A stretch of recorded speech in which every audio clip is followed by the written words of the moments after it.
Politics, the cut and thrust of lively debate, a rhetorical battle of wits, a tenacious, principled struggle for power, an ideological war for the mandate to decide the future direction of the country. Exciting, eh? Well, no, it's actually incredibly boring. Politics? What's politics? Who cares?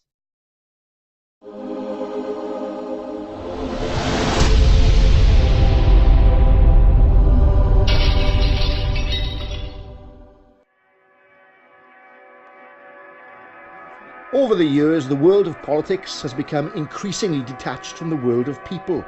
Journalists, hungry for headlines, harass men in grey suits to make pronouncements on areas of policy, and when they respond, it's in a language which resembles our own, but actually says very, very little.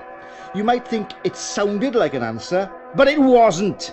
It probably consisted of words, most of which are familiar enough and could even qualify as a functioning sentence, but it'll be strung together in a way that makes the statement itself completely redundant. Such is the fear of alienating some focus group defined section of the electorate, a politician will say things which sound broadly positive, but always seem to stop short of actually answering the bloody question. I shouldn't have allowed their papers to be in that bin. The rise of the inscrutable, polished career politician peddling this slippery spin lingo has led to something of a stagnation in British politics. It's become really, really insipidly, ball-crushingly fucking dull. But of course, we knew that already. Even the most politically disinclined can tell that instinctively. Even explaining this is dull. Are used for another corporation tax cut and hope wealth will somehow trickle down. Is it any wonder that politicians need to drug themselves to keep from nodding off during their own political gatherings? The Labour Party even managed to minimise dissent at their attempts to match Tory spending cuts by supplying union leaders with pills they were told were ease, but were actually horse tranquilizers. Read the small print. I want to be George Osborne.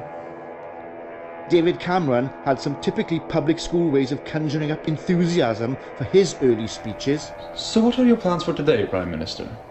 I'll be getting off my box with Boris.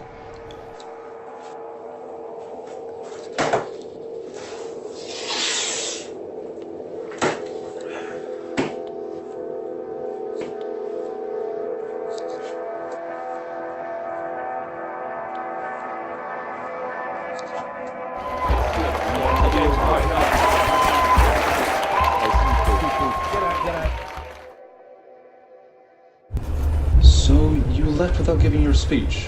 What was wrong? Lots of stuff. You bump into real people.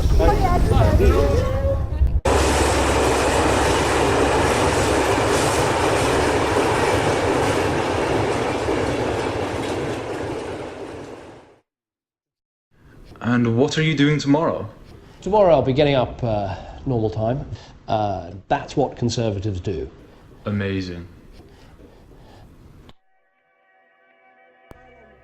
The Lib Dems were in a buoyant mood at their conference until Nick Clegg stepped up on stage. Please welcome our leader and Deputy Prime Minister, Nick Clegg.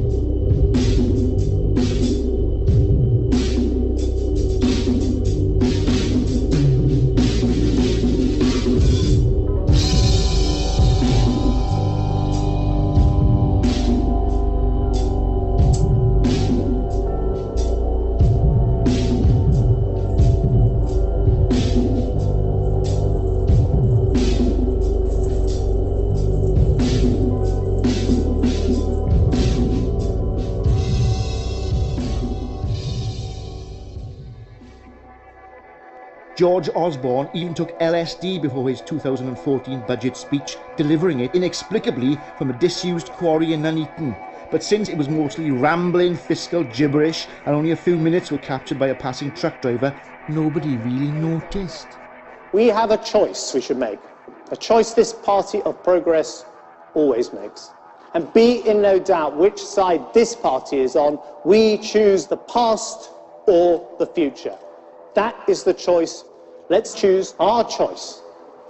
Choices, choices, choices, choices, choices, choices, choices, choices. Let us choose today. Decide or decline. That is the choice. For when we choose the choice that we choose, we are choosing the real choices. And that is the choice that we chose. It is us, the Conservative Party, who understands choices. We choose the choice Britain needs to choose. That is the choice. So let's make another choice. Let's abolish failing to choose difficult choices. That is progress. Desperate to show they could match the Conservatives, Ed Balls rushed out to deliver his speech in a quarry too, but nobody could hear him as he was drowned out by some diggers.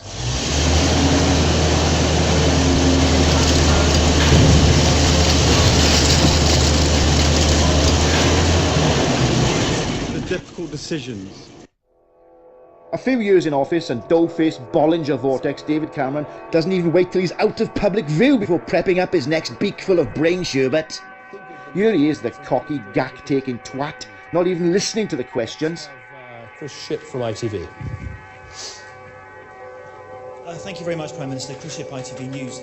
You're telling each and every one of the business leaders in this room that they need to spend some of their hard-earned resources and give their staff a pay rise, and yet you continue to act like Scrooge to Bob Cratchit, if I may say so. For the one area you do have control over pay rises, and that's the public sector. Many nurses, many police officers... Look, I think there's something I really need to do. I wish you the very best of luck with your conference. Thank you very much. Prime Minister.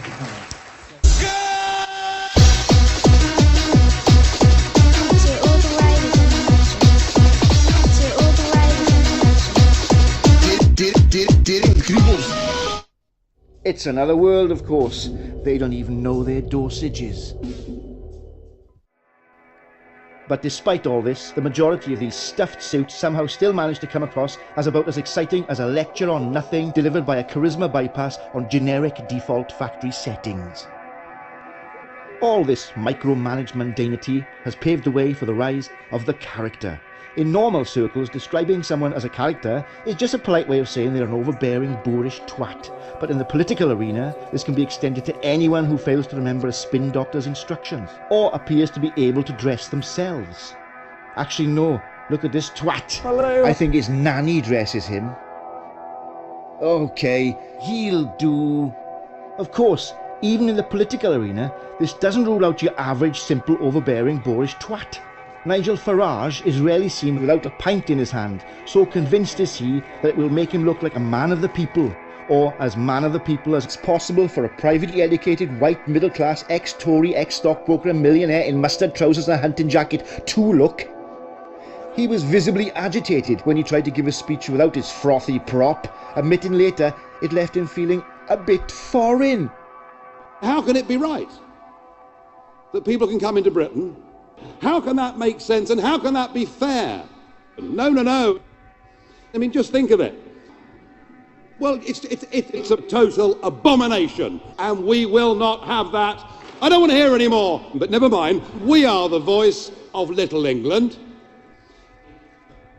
UKIP is dedicated to being insular, frankly, because we're mad. But I have to say there is an even darker side. I'm often asked, well, who is the typical UKIP voter? Define the UKIP voter. Well, I have to say, we've got some people with rather overactive Facebook accounts. You know the sort of people. Former BNP members, but I mean, that's not uncommon. And frankly, I need a lot of strong beer, so I ask for that, please. It really seems like people are so fed up of all the grey-suited, Teflon policy cattle that even a bunch of rabid, frothing wingnuts willing to hurl their uncommon sense wisdom at any nearby TV camera seem like a breath of fresh air these days. Well, they might be if they didn't act like a collection of brain injuries who tumbled off the right wing of the Tory party when a racist dance got out of hand. But all this does make for comparatively exciting telly, doesn't it? And consequently, UKIP have been bounced from obscurity to regular mainstream commentators simply because they're hardly off the screens. Barely a week goes by without some UKIPper blurting out a sexist or racist or stupidist slur, which of course gets lots of coverage, but none of it ever seems to damage their poll ratings. Perhaps people have become so bored with politics they've started treating it like a reality show. Let's vote some loudmouth gibbering bigot into the political arena. At least it'll make the news a bit more entertaining. Or maybe people just stumble blindly into the voting booth and put an X next to the only name they can remember. The name that's pummeled into their brains relentlessly every day for the past 10 years. UKIP. UKIP. Fucking UKIP.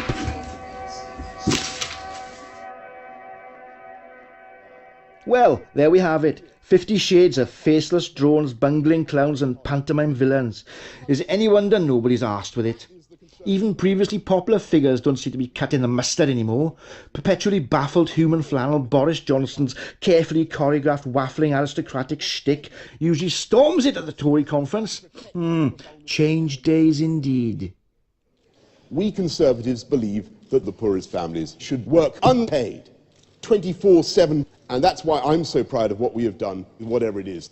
But the chances are that that is the best means we have yet found for satisfying the wants of billionaires. My friends, I see an amazing future that flows right past my house.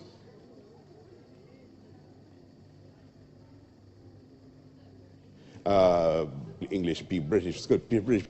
I was just looking under the awning of a bus stop.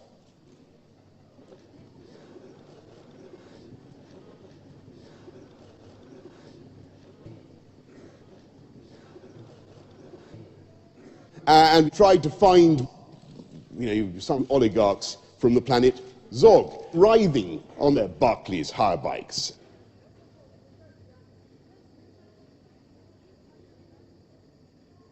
And camel clippers.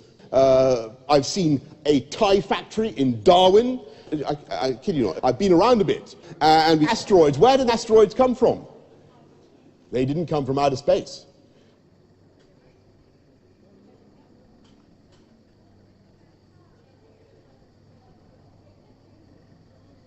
I just want to check one thing. I just want to check, is everybody here? Are we all here, by and large, culturally, politically, economically divorced from reality? Good. I could go on and on, sprouting padded cushions, but I won't, because the Canadian tundra is irrelevant. Just eat the kippers. Now, let me ski to Mongolia with no stomach, and with the chattering classes randomly hammering vacuum cleaners to power a modern Babylon.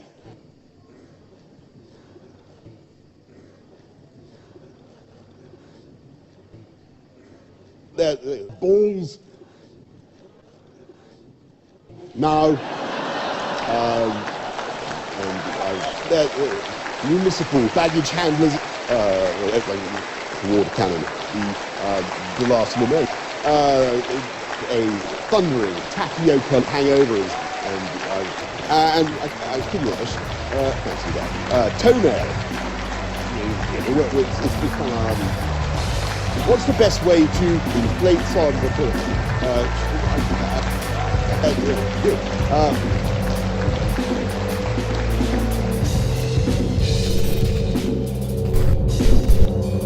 We are all in this together.